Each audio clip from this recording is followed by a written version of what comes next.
Good morning. How is everyone doing this morning?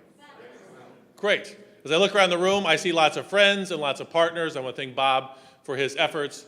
A lot of things we do in our office don't happen because I sit around all day thinking of good ideas. They happen because I have good friends who think up good ideas, and I'm smart enough to say, yes, let's do that. You know, one person that I talked to this morning said, well, everyone here came out because they wanted to hear about the sexy, exciting treasurer's office. Words that I don't think have ever been uttered before, and I think they were probably meant in jest. You know, people will ask me what I do for a living. I'll say I'm the Illinois State Treasurer. And they look at me like I just told them that I have a terminal illness. Like, oh, I'm so sorry. I have to tell them that this is one of the best and least understood jobs in state government. See, when I tell them I'm an investment officer, they say, well, what do you invest? The state has no money. I have to correct them. We have over 700 different funds with fund balances, totaling about $12 billion. We help municipalities and local units of government pool their investments to get a higher rate of return, about another $5 to $6 billion. And we help families saving for their kids' college education, about another $10 to $11 billion. So there is some real money there, a real job to do. I'm excited about that because every dollar we can bring in interest, and we have dramatically increased the amount of interest we've brought into the state, is a dollar that doesn't have to be raised in taxes or a dollar in cuts that don't have to be made to important services. So I take that part of my job very seriously. But what gets me really excited is when we give people the tools they need to invest in themselves, when we make investments in human capital. And so that's what we try to do in the Treasurer's office. One of those ways is through our college savings plans that I mentioned. You know, if a young person knows they have a college savings account in their name, they're 7 times more likely to go to college. And that's because it's what the message that sends to them. You tell a young person you have a college savings account, you're telling them, you're smart. You're college material. I believe in you. And that is a message we need to tell more of our young people, whether they're going to college or a trade school or getting some sort of post-high school training for a career. They need to know that people believe in them and that they are working towards something. But if we give them that education, if we give them the skills they need, and they come back home and there are no jobs available to them, we have failed our next generation.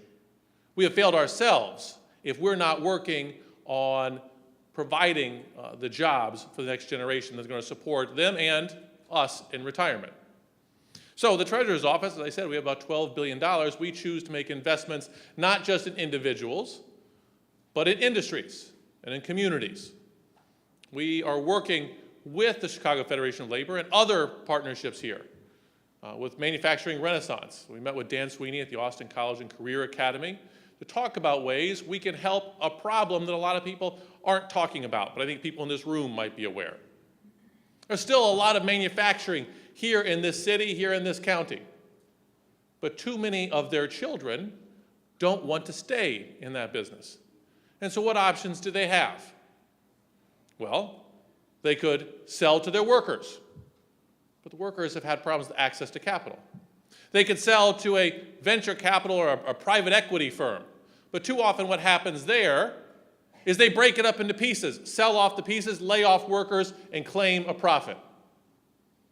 That may be very profitable for that private equity firm, but it is not profitable to Chicago, to Cook County, and to the state of Illinois. So what can we do? We can work together. When we invest money, we want to make a good return, but we also want to invest here in Illinois that helps create jobs, help keep jobs here and train them for tomorrow's manufacturing. And so we are partnering with an ownership conversion project. So we'll put money into banks, we'll allow them to loan it to workers, the people who have a vested stake in keeping employment here in the city, so they can keep their jobs here. We can have owner-led companies. That is one way of addressing the problem of succession. But we also need to be investing in entrepreneurs here in our state. And so we have increased the amount of investment we have in our Illinois Growth and Innovation Fund. An idea when we put money into venture capital that invests in Illinois technology companies, advanced manufacturing, smart manufacturing, and we help them to grow, we're going to make money off of that. But also, we're going to reap dividends. Because when Illinois companies grow and they hire more people at good wages, they in turn then pay more in taxes. It's going to pay off in numerous ways. We also set up a program called the Community Uplift Program, because we're aware that not all communities in our state have benefited by improvements in our economy. Some are left behind. Some entrepreneurs and business people have problems with access to capital. We're going to put money into banks in those neighborhoods so they can in turn loan out to businesses and to entrepreneurs looking to hire people in those neighborhoods. That's another investment we can make in people. But speaking of investments, we make some longer-term investments as well. When our pension funds invest, we invest not for the next quarter, but for a 20, 30, 50-year horizon. Unfortunately, I think we have seen a change in priorities in corporate America. All the analysts are looking at the next quarter's profits, the next quarter's returns. What that means is a lot of companies are cutting corners to increase their profits next quarter. Whether that really produces a stronger, more sustainable company or not, we want to change those priorities. We're in charge of investing billions of dollars in pension funds. Various labor unions out there have pension funds as well. Other states do. Combined, pension funds invest trillions of dollars out there with the idea that we will have a good return for the long term. We want to help companies make more sustainable decisions. What does that mean? Some people will say, well, aren't you just pushing a liberal agenda here? And I'll tell them that, it can be very profitable to outsource production of clothing overseas because you will dramatically reduce wages. And that will help boost your bottom line and help you show that you're profitable. But if those companies are using sweatshops and slave labor, if they're working in unsafe conditions like in Bangladesh, where a whole factory collapsed, killing hundreds of people, a lot of consumers out there are going to say, I don't want to buy from a company that endangers workers' lives like that, ultimately resulting in a decrease in shareholder value. There's some companies out there that are pushing opioids on Americans, costing tens of thousands of Americans their lives every year from opioid addiction. And let me tell you, it's very profitable.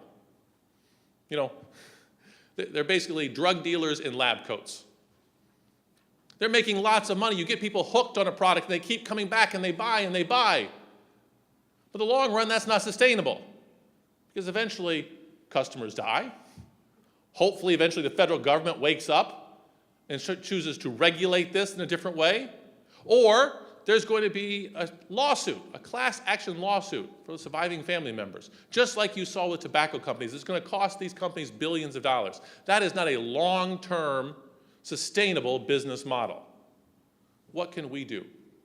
We vote our proxies in the Illinois Treasurer's Office, which means we have told them if you don't change your policies, if you don't make yourself a more sustainable company, we are not going to invest in you, or we're going to vote your board of directors out and replace them with people who have a long-term sustainable future. Yes. Now, I've been accused by some people of saying, well, you're just pushing your liberal ideology. I'm a fiduciary. It is my job to make sure these companies are profitable and we get good returns over the long run for our shareholders. And one of the other things that I think we can do, and that we have said when corporate board director seats come up for a vote, is we believe in diversity. And this is not just because we want to have quotas. This is because we want to make sure they are profitable. And a study by McKinsey and Company, consulting company, respected, showed that more diverse boards outperform homogeneous boards by about 35%. Yeah. And it makes sense. These companies are selling products to all Americans. They are employing Americans from all different backgrounds and walks of life. And if you have a board that only represents one select section or one slice of America, are they truly going to be able to respond to the needs and desires of diverse customers and diverse employees? You know, in my office, we think that when we make decisions, we like to surround ourselves by people with different backgrounds, because you get different perspectives and different ideas. And when you consider many different ideas, we think our ultimate decisions are better. And we want to make sure that corporations are doing the same thing.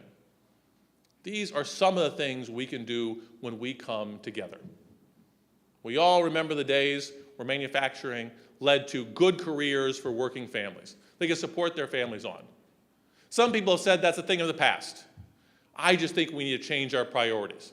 And if we use our collective buying power, if we use our collective investing power, we can make those changes.